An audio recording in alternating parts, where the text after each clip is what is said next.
All right, so I wanted to show you one more thing before we go ahead and wrap up this module, because our background's looking really good, and I wanted to add one more element to this, and that is a blur element, especially around the bottom of the can. If I zoom in here, you can see where the splash elements are in front of the can. You can still see a little bit of a sharp edge and even detail in the can where you normally probably wouldn't see it, because it would be through the water, it would have a blurred effect to it, and it just wouldn't look that natural or look that sharp, really. So I'm going to go over here into the layers panel. Let's bring out the layers panel so you can see. And with the 3D layer selected, we're going to go ahead and contain this in a smart object. So go to the layer pop-out menu here and choose Convert to Smart Object. Now it's going to go ahead and put it in there. Now what I'm going to do is go to the filter menu, go to the blur, and choose Gaussian blur once again. This time we're going to be applying the blur directly to the can, but we're applying it to the smart object of the can. We're not actually affecting the original 3D object, which is very important here, that by containing it in that smart object, we are protecting the 3D aspect of it, and now we can apply a blur without destroying it. So I'm just going to, again, run a very small blur. I'm not going to do 3. Let's go with the 2 pixel blur this time. And then go ahead and click OK. Now in the layers panel, you'll notice that it has applied the filter as a smart filter. You can see the settings just below the smart object layer here. What you'll also notice is just below there is a layer mask for that filter.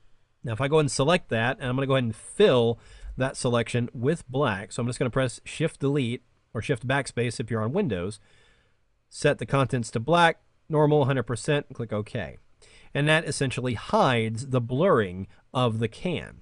Now, it looks like it got rid of it, but it's actually just hiding it. So what we're going to do now is go and get our gradient tool. And once again, we're using foreground to transparent gradient. I'm going to go ahead and select the radial gradient once again, and make sure your foreground color is set to white. I'm going to press D to make sure that happens. And then now on this layer, if you go in and just start to add gradients in the areas where you want to see the blur, in this case, in the areas of the splash, you'll reveal it, and you'll see that you have a little bit more realism because of the blurring effect that's being caused as you view the can through the water there. So it's a very subtle effect, but really helps the realism of the whole thing by adding that blur element and helping it blend into the whole scene a little bit more. Maybe add a little bit more there. I think that looks good. I'm even going to go up here up top and maybe just reveal the blur a little bit right here at the top of the can. So maybe there's a little bit of mist around the top edge there or something like that. But yeah, that's what you can just experiment and try a variety of different things and see what kind of result you get. But there you have the background. You can continue to tweak and add a lot of elements. Again, I say don't overdo it. You may find yourself getting a little excited with the ice brush or something like that. Be sure not to overdo it in your final image, because you don't want to take attention away from your main subject, which is the can itself.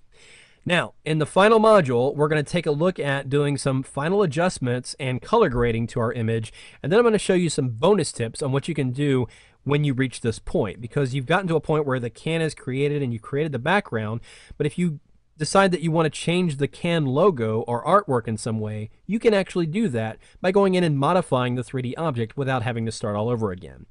And that's what we're going to explore in the next and final module of this course.